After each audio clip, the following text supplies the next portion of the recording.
علم میں اضافہ فرما، اے میرے رب میرے علم میں اضافہ فرما۔ اس سے پتہ چلا کہ علم کی حد نہیں ہے۔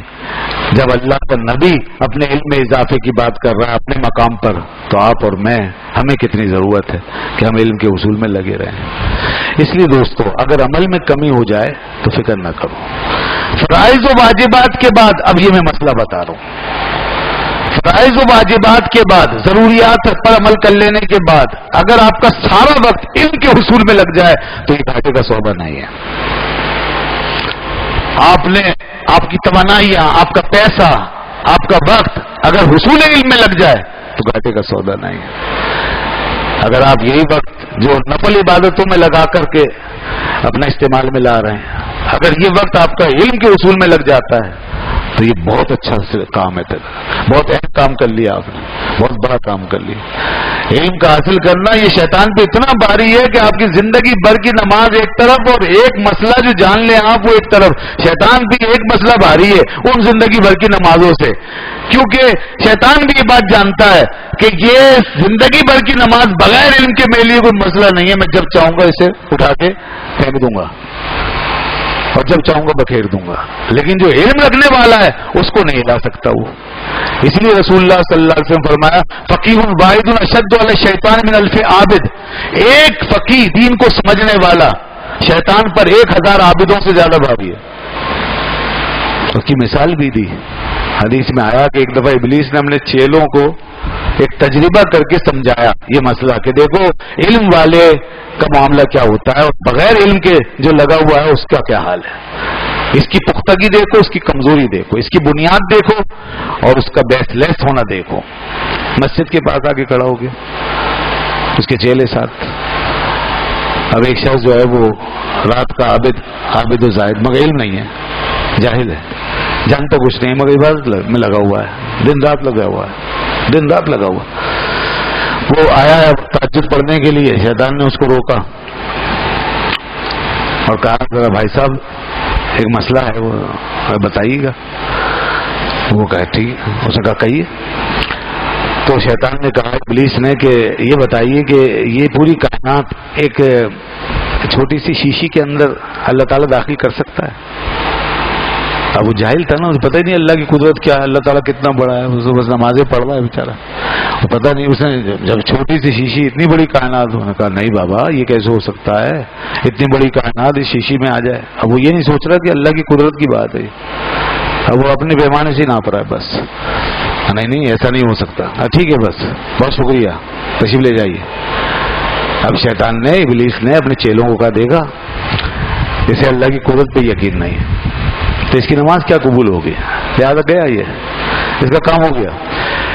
اس کے بعد جناب پھر ایک عالم آیا، اب وہ رات کا عابد تو نہیں ہے مگر فجر کی نماز کے لیے اپنا فرض ادا کرنے کے لیے آیا، اس کو روکا، وہ جاننے والا تھا، علم کا جاننے والا۔ عالم سے مراد کوئی بھی شخص جو علم جانتا ہے، یہ ضروری نہیں ہے کہ علم کے لیے انسان باقاعدہ کورس ہی کرے اور عالم علامہ ہی بنے، وہ ایک الگ چیز ہے کہ وہ باقاعدہ ایک تھوڑی پورا جان کر پھر لوگوں کی رہنمائی کا منصب وہ ایک الگ ہے، لیکن اتنا علم جتنا کہ سب کے لیے ضروری ہے اگر کوئی حاصل کر لے تو وہ جاہل نہیں کہلائے گا، جو ضروری ہے وہ حاصل کرے۔ تو ایسا شخص جو جانتا تھا وہ آیا۔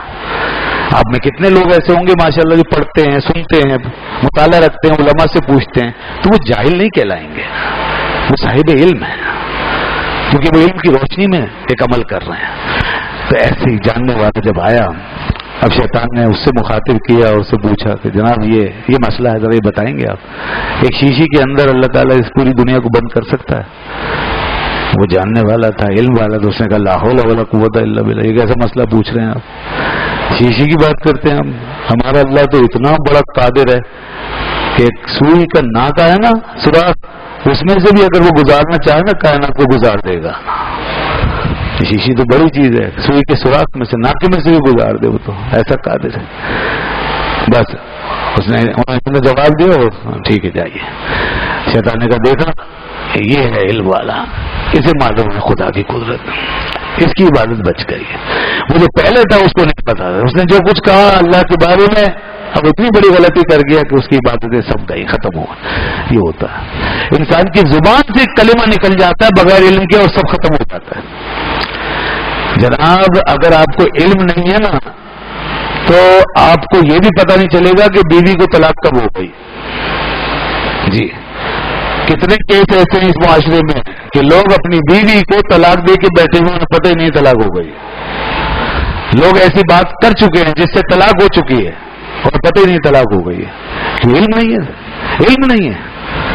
اب علم نہیں ہے اور وہ بیٹھے ہوئے گھر میں اور نکاح کو قائم سمجھ رہے ہیں، نکاح ختم ہو گئی. یہ ہے اسی طرح زبان سے کفر نکل گیا اور پتہ ہی نہیں ہے، ایمان ہی ختم ہو گیا، علم ہی نہیں ہے. اسی طرح لین دین میں، کاروبار میں، حلال حرام میں پتہ ہی نہیں ہے کہ یہ کیا حکم ہے.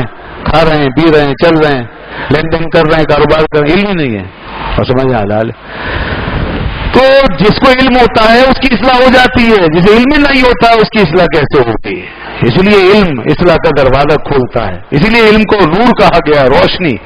اسی لیے اللہ تعالیٰ نے ایک بڑی پیاری بات فرمائی ہے علم کے حوالے سے، قل هل يستوي الذين يعلمون والذين لا يعلمون. اے محبوب آپ فرما دیں کہ کیا وہ جو جانتا ہے اور وہ جو نہیں جانتا برابر ہو سکتے ہیں؟ یہ دونوں برابر نہیں ہیں. علم والا روشنی میں ہے اور بے علم جو ہے وہ اندھیرے میں ہے.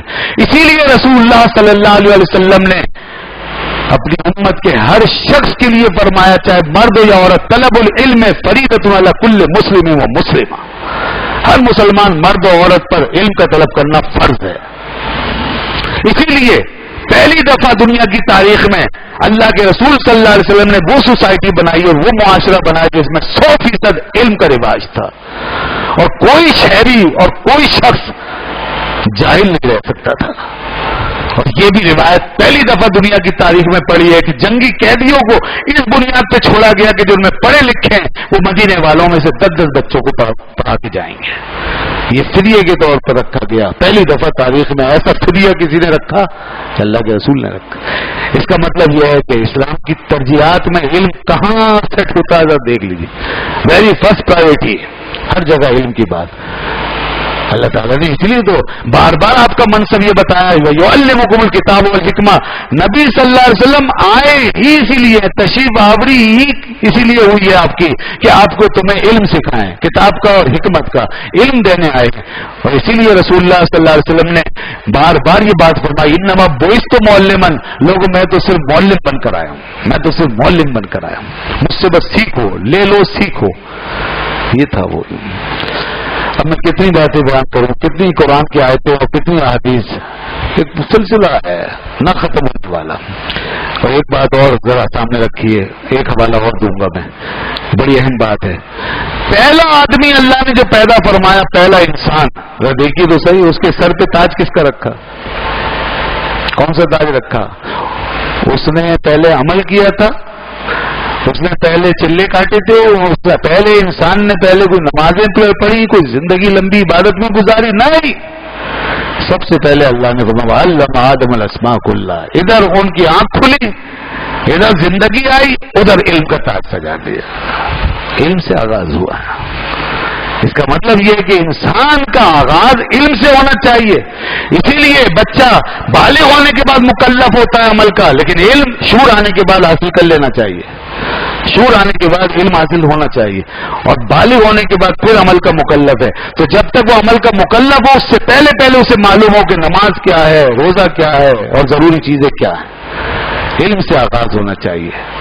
حضرت آدم بھی سب سے پہلے اللہ نے ان کو علم دیا اور ان کے سر پہ وہ علم سجا دیا، ساری دنیا کا علم انہیں بتا دیا.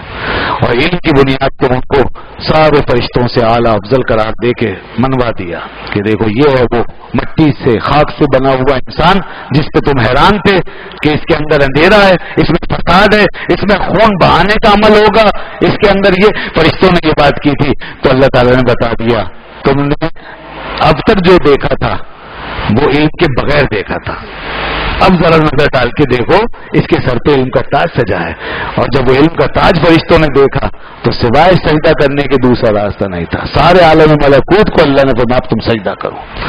اب وہ پاور اور طاقت اور انرجی اور نور اور روشنی اس کے پاس ہے کہ تم عالم نور میں رہ کر بھی اس کے برابر نہیں ہو سکتے. علم کے نور سے بڑھ کر کوئی نور ہی نہیں ہے گویا. اس لیے اللہ نے آدم علیہ السلام کو جب علم کا نور دیا تو سارا عالم نور ان کے سامنے سجدہ ریز ہو گیا. فسجدوا لآدم فاسجدوا لآدم، آدم کو سجدہ کرو، اور پھر اعتراف کروایا قالوا سبحانک لا علم لنا الا ما علمتنا، اے اللہ ہمارے پاس یہ علم نہیں ہے، ہمیں تو اتنا علم جتنا تو نے ہمیں سکھایا، اور آدم کو تو نے بہت علم عطا فرمایا، ہمارے پاس یہ علم نہیں ہے۔ یہ فرشتوں نے اعتراف کیا تو پتہ چلا علم کی عظمت سے ہی انسان کا آغاز ہوا ہے، اور علم بھی انسان کی پہلی پہچان بنا، اور علم بھی مرتبہ خلافت کی توجیہ کرتا ہے، لہذا انسان کے لیے بنیاد علم کے اندر رکھی گئی ہے۔ اللہ اکبر۔ اب اس کے بعد